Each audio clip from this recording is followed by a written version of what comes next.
I think I don't need to do a long introduction of Marina. You all know her, what she does, but it has been announced today that Marina became head of Masters in Social Design in Eindhoven. So congratulations for the new position as well. And we're hardly waiting for your reflection.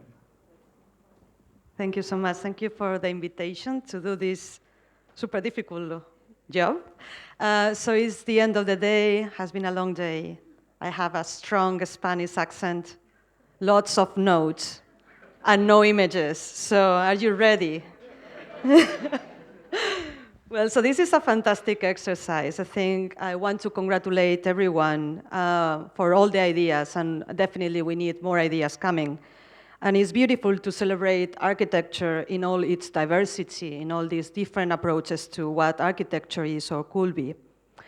I was thinking, as I was reading the proposals, like, are we talking about different disciplines? Are we, is this one single discipline called architecture? And if that's the case, what is that brings all these proposals together? Well, I think that's my job for today. I don't know if I will be able to do it, but I have a few suggestions to offer. And I will start with tables. Tables. Some projects talk about a nostalgia for having a position in the table. But do we really want to sit in that table? I'm not sure what or how you imagine the table where we are supposed to be seated. We were seated before, and apparently we are not invited anymore. Every time I think about it, what comes to mind is a table full of white men, cups of coffee, a window overlooking a city, a global city of towers. I assume this is the table where power is enacted and distributed, around which are gathered those who decide about how many thin and tall and empty towers a city can handle. Maybe I'm exaggerating, I know, but I believe that is the table where we say we are not invited anymore. What does it actually say about us, the fact that we want to sit at that table, as Le Corbusier or Mies van der Rohe or many others still are invited? Or even if we go there with a high ethical, social, environmental, political, aesthetic ambition, are we ready to represent in that table all those who are not there, are not invited or allowed to be there? Are we ready to challenge the politics of the table? Or we just want a piece of the cake that is being cut and eaten there? We are not seated in that table, a table where we used to be. Yet perhaps the most pressing question here is, we actually have any table around us? A table, a physical mediator between participants of a conversation or eaters around the meal, the cake that is about to be served. A table for a ghostly embodiment of a discussion, of the discussion we want to have. Tables are important. Hannah Arendt reflected about a table in The Human Condition in 1957. She writes, "What makes mass society so difficult to bear is not the number of people involved, or at least not primarily, but the fact that the world between them has lost its power to gather them together, to relate and separate them. The weirdness of this situation resembles a spiritualistic sense where a number of people gathered around a table might suddenly, through some magic trick, see the table vanish from their midst, so that two persons sitting opposite to each other were no longer separated, but also will be entirely unrelated to each other by anything tangible." So do we have a table around us? What is that brings us together here? Again, I guess that's what I'm supposed to say. Well, Marx also brings thought on tables.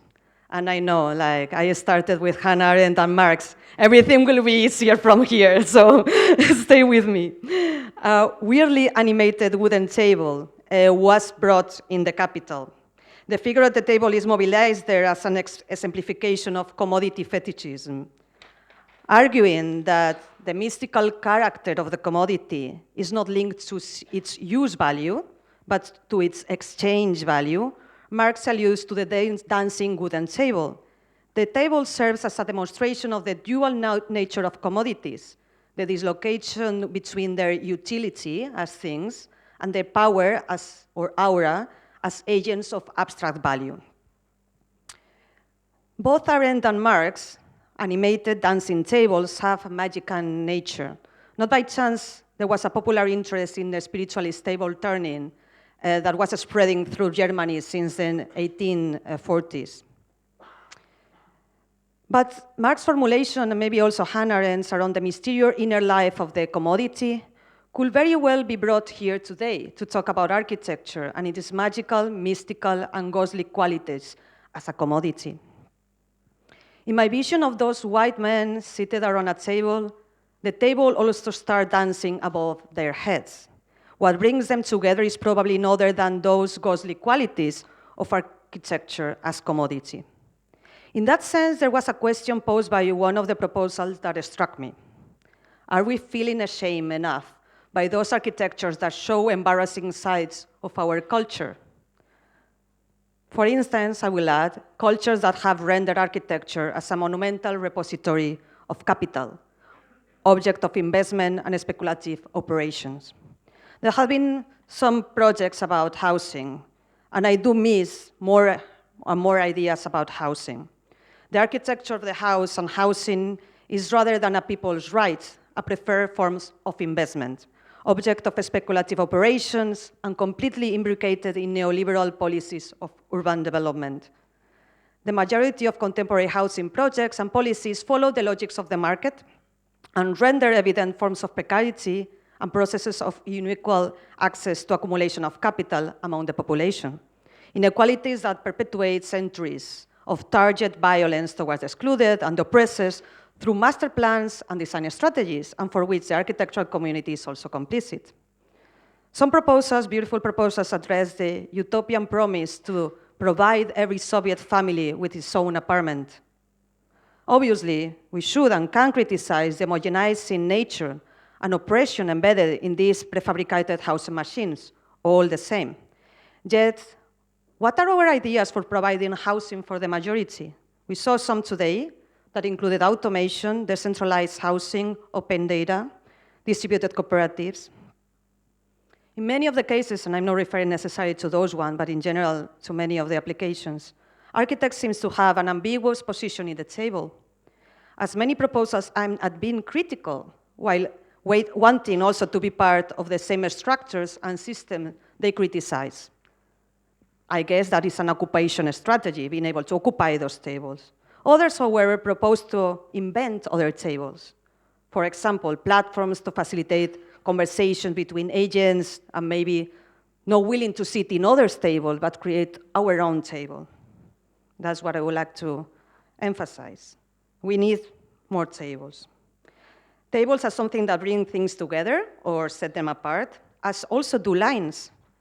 There were also a series of projects centered on very, very long straight lines or very long arbitrary lines. Lines as a symbolic space, a path that allows to cross climates, geographies, and borders, something that for too many bodies is impossible today or has very dramatic consequences. Some of the projects we saw today focus on a particular geography defined by an arbitrary line, a straight line traced around the globe, a line to be walked and that will serve as a thread for conducting research.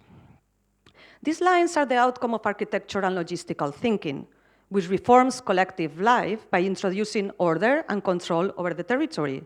That's what we are trained to do as an architects. Yes, lines are a long-standing model for organizing social relations and politics at different scales. Lines through which to treat the world as an artifact that could be handled.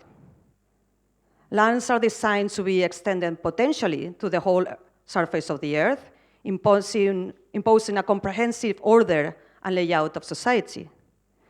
These clearly outlined architectural lines are seamless, are a visual order, are abstract, are optimistic and assertive, are a legible image of contemporary reality.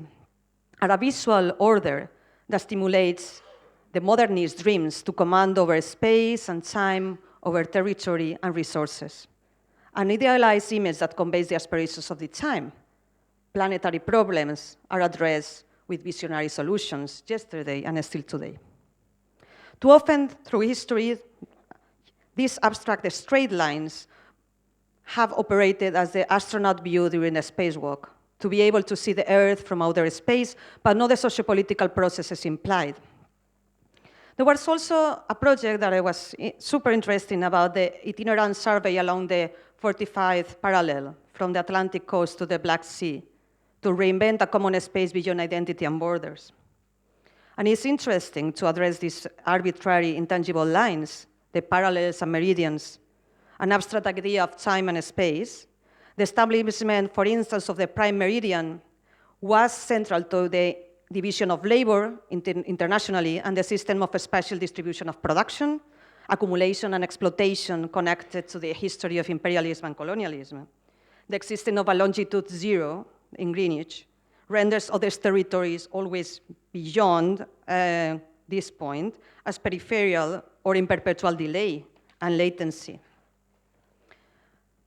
And talking particularly about architecture, this time difference that allows this construction of lines have nevertheless benefited, among others, we know Western architectural practices and employ the services of offshore workers, assuring a 24/7 production machine capable of responding to the demands of the market. This mechanism of representation, these straight lines, therefore claim superiority of mental construction over the socio-material world.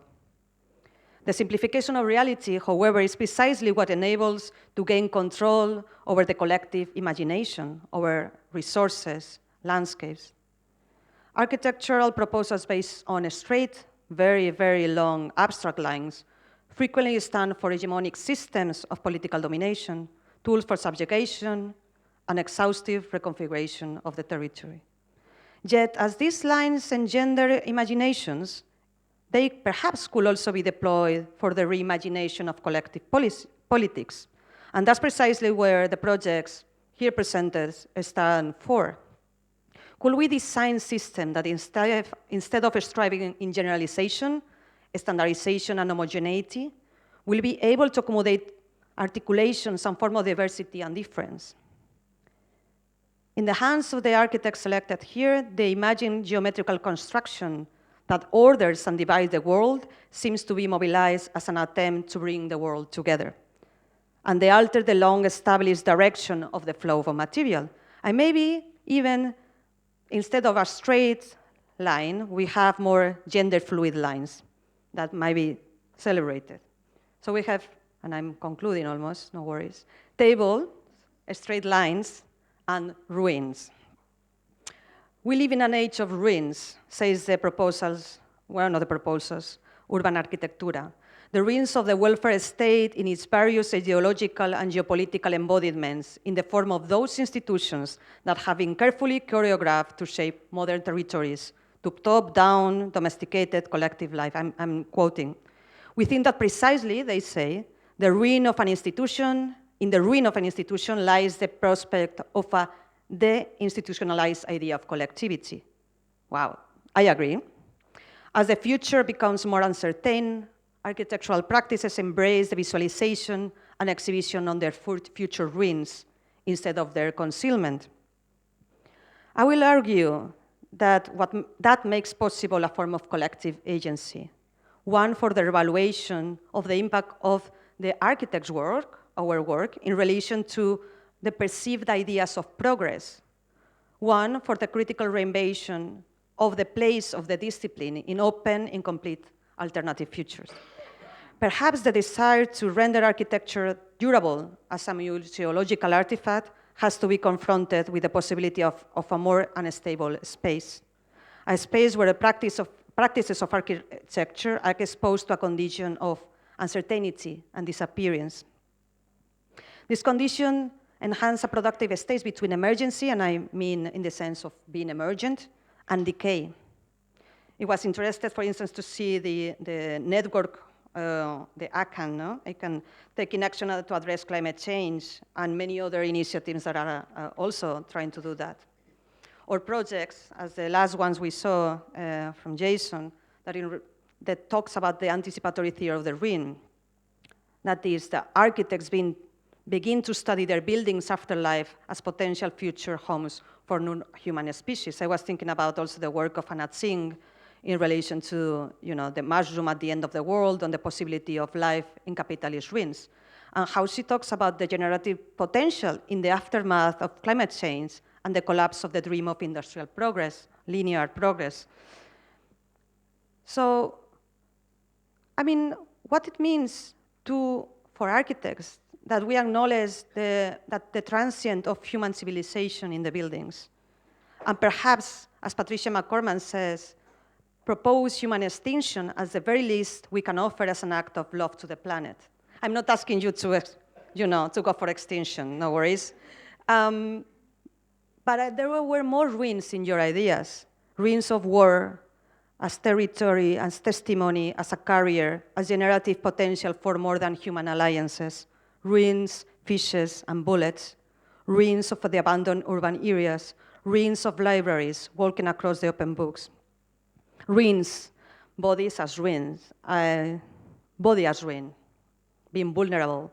Today I'm extremely tired, and I mean, it's not that I want to talk about myself, but I will. And it has to do with this. So I have chronic fatigue, and it's very, very difficult sometimes to do anything. And it's because in an architectural trip, I got a tick bite, and I got Lyme disease. And I recovered very well, but what stayed with me was chronic disease. What it connects is that actually the Lyme disease is growing and is very much connected to our processes of urbanization and climate change. So our own actions are also creating certain forms of disease that in my case generate chronic fatigue. But it's an interesting relation between the ruin of the planet and the ruin of our bodies. So I want to ask for being more ruined, the adoption of the state of ruin, the humility, precarity as a political position. Perhaps is the position that challenges the figure of the master, the heroic architect, or the extra productive one that works at studies 24/7. Or challenge the conventional tables and lines that have guided architecture and its dream of infinite progress, and the white masculinist subject that sees the world as its own possession. Tables, rings, lines. Thank you.